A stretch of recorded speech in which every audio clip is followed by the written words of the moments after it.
Leftism is terminal. Until we stop chasing the stick and start throwing it, our civilization, culture and countries are doomed. Yes, we are on the back foot because we still hold some values, principles and things dear. The left have thrown everything they have and are into the big multiculti one world pot. So they have nothing to lose. They have no loyalty to kith, kin or country. They have already betrayed their very race and in many cases even their own gender. If you were a pot of white paint and you wanted to become all colors, you wanted to become paint in itself, you would have no problem having yellow paint, pink paint, red paint being thrown into your pot of white paint. The minute we try and defend our pot of white paint and its contribution to true diversity, the minute we take them seriously and chase the sticks they throw out of a knee-jerk reaction and self-defense, we lose. We may not say that a virus that originated in China came from China. For various reasons, the WHO is indebted to China and now acts as the official Chinese Communist Party's propaganda department. Ironically, the fact is that China is 91% homogeneous Chinese, and therefore referring to the country is referring to the race. Same with Africa. Does that mean that because Europe is now so race mixed, when one refers to the continent of Europe, that is the origin and homeland of white Europeans, you are no longer referring to whites? So do whites no longer have a homeland? Anti-racism is not about racism. It is simply about the left gaining unfair advantage. As you will see later in this piece, they will cry racism on both sides of the argument. When they get what they want, they will pivot to the other side of the argument and continue crying racism. It is all about gaining advantage and nothing about actual racism. Like dogs that will chase a stick that is thrown until it stops being thrown. This will go on until we grow a spine and start throwing the stick ourselves, and start doing so just for fun. We're never going to stop throwing the stick until we stop chasing it. If you throw a stick and a dog doesn't chase it, you're not going to throw the stick again, are you? I just hope that we start fighting back sooner rather than later, because in a few decades we will be a minority in our own countries, and then it will be completely impossible to fix the problems. Just take a look at South Africa, although it is an extreme case. The 10% white minority and even the Indians and the coloureds can do absolutely nothing against the black majority. Voting is irrelevant and impossible for them. It is pointless for them to protest and go out on the streets with a black militant majority that is already protesting and on the streets. Even though 90% of the taxpayers in South Africa did not vote for the ruling party, there is nothing they can do, because if they withhold their tax, the ruling party make the laws and will just throw them in jail. So the message is clear: we either do something now or never. And if it comes to never, then there is only one solution, and that will be the balkanization of the West. Our countries are compromised. Our countries are run, controlled and owned by the deep state. If we cannot get rid of the deep state, we need to get rid of the countries and start all over again. We will have the benefit of the experience of what we've been through the last few decades. The founding fathers, when they set up the Constitution in America, had the benefit of experience as well, and they set up something very fundamental which lasts to this day. Very few other countries have a constitution that lasted that long. Most countries have had their constitutions changed and whittled away countless times, to the point where it is now a globalist constitution. The constitution itself in many of our countries is designed to feed the country to the one world order. And it is not just about race purity, but there is one thing which race purity does provide. A homogeneous population does not need a constitution to exert and assert and fight for its rights and existence. Right there is the reason why globalists have made racism public enemy number one. As it is, they are having major problems with indigenous populations like the Khoisan in South Africa, like the Sami in Finland, and all over the world. Indigenous populations are asserting their rights and demanding more rights, but the United Nations is trying their best to try and shove these people under the carpet and to buy them off. With homogenization comes social cohesion, security, a sense of belonging, a sense of purpose, and most of all, the confidence in your own future. We saw in northern Italy, amid the coronavirus catastrophe that's taking place there, a politically correct mayor embrace a Chinese person as a sign of anti-racist love. Now this same mayor is confined in his home and has to stay 1 meter away from anybody not to catch the virus. So why did we take him seriously? Why did we chase the stick that he threw? And let's keep in mind, we are not the victims here. We're the volunteers. We have chosen political correctness over facts and logic. In fact, we have disregarded the 10 commandments and replaced it with an 11th commandment, which is that thou shalt be nice to everyone. We have become a nice civilization. And nice civilizations, just like nice guys, always finish last. The main reason why people are singled out and targeted by the anti-racism campaign is simply because we chase the stick.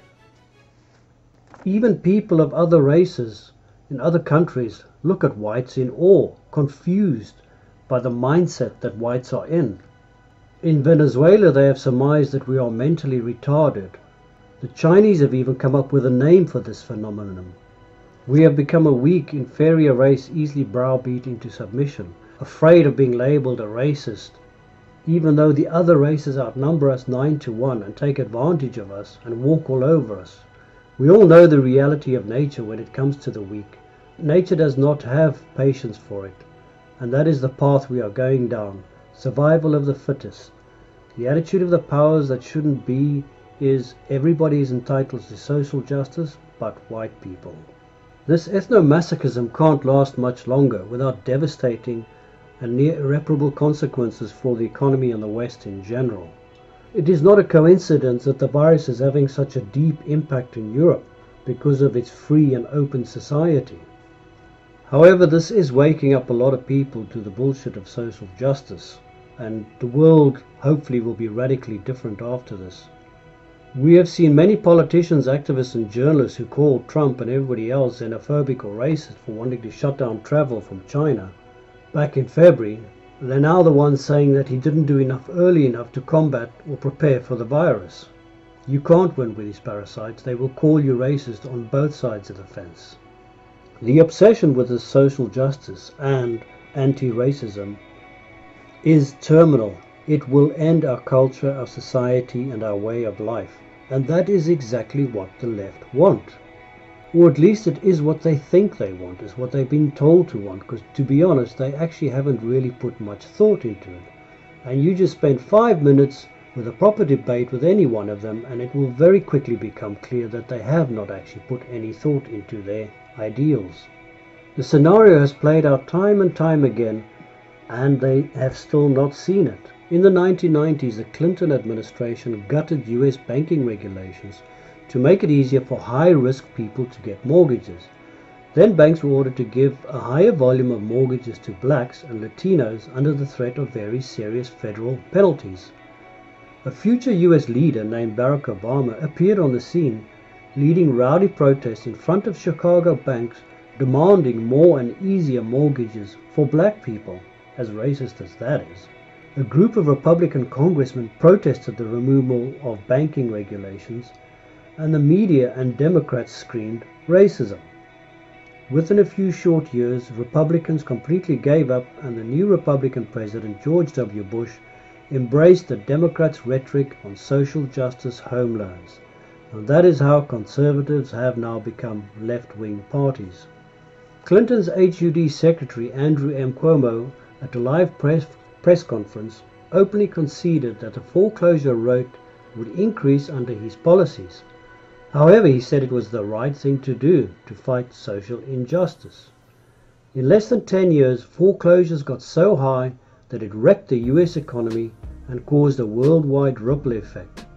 However, the left immediately absolved themselves of all blame whatsoever. They immediately switched from saying racist banks won't give black loans to racist banks preyed on black people by giving them loans they could not afford too easily. As I said, they will accuse you of racism on both sides of the fence, on both sides of the argument. Bush passed a massive bailout for the banks as one of his last acts in office.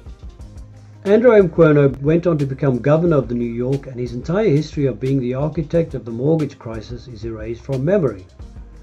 Barack Obama becomes US president, claiming that he will end US wars and give the little people a bailout. Obama passes another huge bailout, which all goes to wealthy insiders, a few minority-owned small businesses, and people already on welfare. The vast majority of US citizens never saw any benefit. Moving forward to early 2020, the new virus is rapidly spreading in China, and anyone in the West who suggests a temporary travel ban with China is shouted down as a racist. The Chinese government even wages a propaganda campaign for the West not to restrict travel, essentially waging a Western-style fight racism campaign. Multiple Chinese government-run media outlets, even the World Health Organization, produce propaganda videos, and people in northern Italy hugging Chinese people to prove that they are not racist. The mayor of a major Italian city tweeted that his constituents should hug a Chinese person. He was praised by left-wing groups and the Chinese government. But like I said, now he sits in his house, quarantined, staying a meter away from everybody. China pursued a malicious policy that if their economy was going to be hurt, they wanted to make sure it was a global event and everyone got hurt, thereby mitigating the damage to their own economy. Western liberals fell for this scam and eagerly do the bidding of the totalitarian Chinese regime. Northern Italy has a particularly large number of Chinese people traveling back and forth for various manufacturing industries. By this time, there has already been an outbreak in Germany. A Chinese person visiting an automotive manufacturing plant spread the infection to numerous workers. This outbreak was contained. Despite this, it was deemed too racist to shut down travel with China. Soon outbreaks exploded across northern Italy. Now, as the entire West shuts down with devastating economic consequences, the same media and left-wing politicians are absolving themselves of sin. Now they are screaming that it's racist to even mention that the virus came from China at all.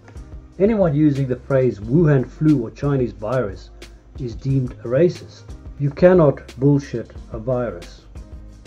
Even though the numbers of contagion from China to Europe and Africa have been suppressed, Africa is heading for winter, and there is the potential of a humanitarian scale catastrophe the likes of which we have never seen before. But no one was allowed to be warned because it would be racist to say that China exported the virus to Africa. There are 1 million Chinese workers in Africa, yet I have yet to see a single case being admitted of the virus being exported to Africa from China. Watch this space.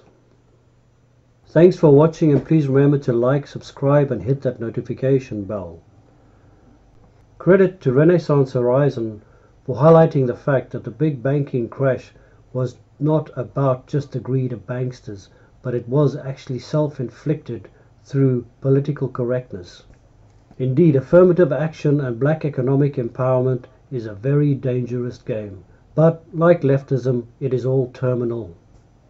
Remember, everything they have and are is designed to be thrown into the big multiculti pot, and that includes the financial and societal structures.